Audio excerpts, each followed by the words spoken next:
Eu sou Neander Abreu, presidente da Sociedade Brasileira de Neuropsicologia, e esse é o SBNP Conecta. Na entrevista deste mês, a professora Jerusa Fumagalli de Sales. Jerusa é fonoaudióloga pela Universidade Federal de Santa Maria e mestre e doutora em Psicologia do Desenvolvimento e também professora associada do Instituto de Psicologia da Universidade Federal do Rio Grande do Sul. Jerusa é especialista em pesquisas na área de dislexia, de linguagem e de desenvolvimento, bem como desenvolve testes neuropsicológicos na área de desenvolvimento. Aproveite o SBNP Conecta, ele é feito para você. Existe associação entre a dislexia e alterações no processamento auditivo central? Pode existir. As dislexias de desenvolvimento são condições clínicas bastante heterogêneas. Então, é possível que algumas pessoas tenham concomitante dificuldades, na linguagem escrita e também nas habilidades de processamento auditivo. O que é mais comum nas dislexias de desenvolvimento são déficits no processamento fonológico, então no processamento dos sons da língua, incluindo consciência fonológica, memória fonológica, então componente fonológico da memória de trabalho e velocidade de acesso à informação fonológica na memória de longo prazo, avaliado pelas tarefas de nomeação seriada rápida. O que seria então o processamento auditivo? Segundo a ASHA, o Comitê de Trabalho nessa área instituiu uma definição que seria: processamento auditivo central é o processamento perceptual da informação auditiva pelo sistema nervoso central e a atividade neurobiológica subjacente. Então inclui uma série de tarefas, de habilidades, na verdade, de localização e lateralização do som, de discriminação auditiva, de reconhecimento de padrões auditivos. Então, essas habilidades que eu falei anteriormente, de processamento dos sons da língua, processamento fonológico, elas não estão incluídas na definição de processamento auditivo central, mas elas têm uma estreita e forte relação com o processamento perceptual da informação auditiva. Então é comum, é possível que crianças que tenham déficits nas habilidades de processamento fonológico também apresentem scores mais baixos nas tarefas ou em algumas das tarefas de processamento auditivo central. O que se precisa cautela é em não fazer inicialmente relações de causa e efeito. Pode haver uma associação entre as duas condições. Um neuropsicólogo sempre deve avaliar a linguagem, independentemente do tipo de queixa do paciente? Quais aspectos devem ser avaliados? Considerando a primeira parte da pergunta, a linguagem é uma parte integrante e fundamental da avaliação neuropsicológica. Então, a linguagem, os déficits de linguagem, eles podem estar na base de muitas alterações neuropsicológicas. Então, há uma estreita inter-relação entre a linguagem e as outras funções neuropsicológicas. Então, por isso ela não pode não ser contemplada na avaliação. Ainda é preciso considerar que se esse examinando não compreende as instruções, por exemplo, tem déficit de linguagem compreensiva, esse déficit de linguagem pode comprometer o desempenho no resto da avaliação neuropsicológica. Então eu preciso conhecer as habilidades compreensivas e também as habilidades expressivas, a capacidade que esse paciente tem de dar respostas verbais, por exemplo, em testes de memória episódico-semântica, como listas de palavras, recordação de listas de palavras, por exemplo. A segunda parte, então, da pergunta, quais aspectos devem ser avaliados?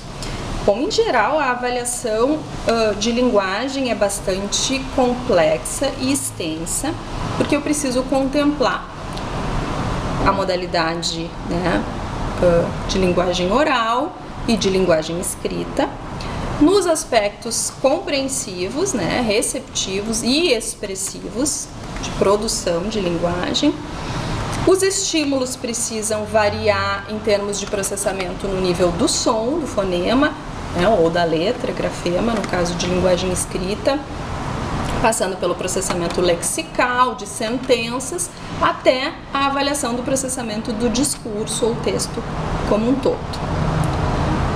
Ainda, nós podemos dividir as avaliações de linguagem entre avaliações formais, né, aspectos estruturais da linguagem, e avaliações funcionais, que envolvem, então, habilidades de uso da comunicação no dia a dia.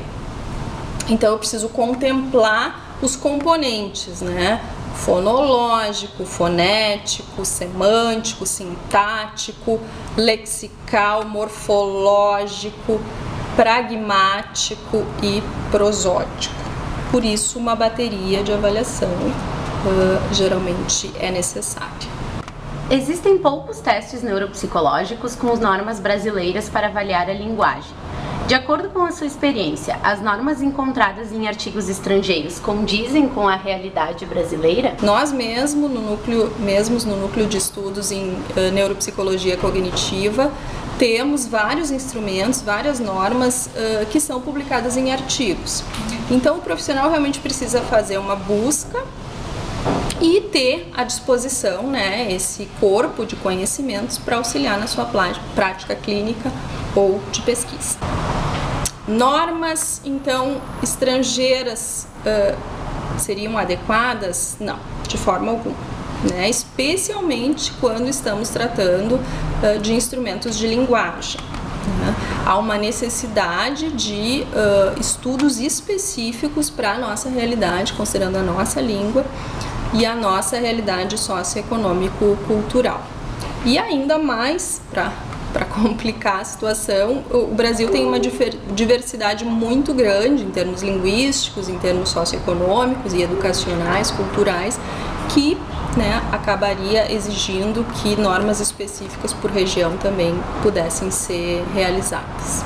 Como definir se uma criança com suspeita de dislexia deve ser encaminhada para um fonoaudiólogo ou um psicopedagogo? Bom, eu diria que o mais importante do que a graduação em si ou a formação de especialização que o profissional tenha seja a qualidade dessa formação, né, em termos de conhecimentos, em termos de experiência. Então, para atuar com as dislexias de desenvolvimento, o profissional precisa entender dos modelos de linguagem. Então, precisa entender o processamento da linguagem, especialmente da linguagem escrita, leitura escrita. Precisa entender o desenvolvimento dessas habilidades, então, como as crianças aprendem a ler e escrever, quais são os fatores que favorecem esse aprendizado, as habilidades prévias a esse aprendizado. Precisa saber sobre a caracterização, os subtipos dessas dificuldades, quais são os fatores subjacentes a essas dificuldades de leitura e escrita, né, dentre fatores cognitivo-linguísticos, ambientais, neurobiológicos, psicológicos, e, claro, ter bases, né, para atuar em reabilitação e intervenção, melhor dizendo. Uma intervenção com base científica, com evidências científicas. Então, sendo a dislexia um déficit de linguagem escrita, né, de leitura, especialmente no nível da palavra, já como um déficit de base, o fonoaudiólogo tem a formação para atuar em linguagem, né, nesse caso seria a linguagem escrita, ele tem essa especialidade, mesmo que nem todos os fonoaudiólogos atuem nessa área.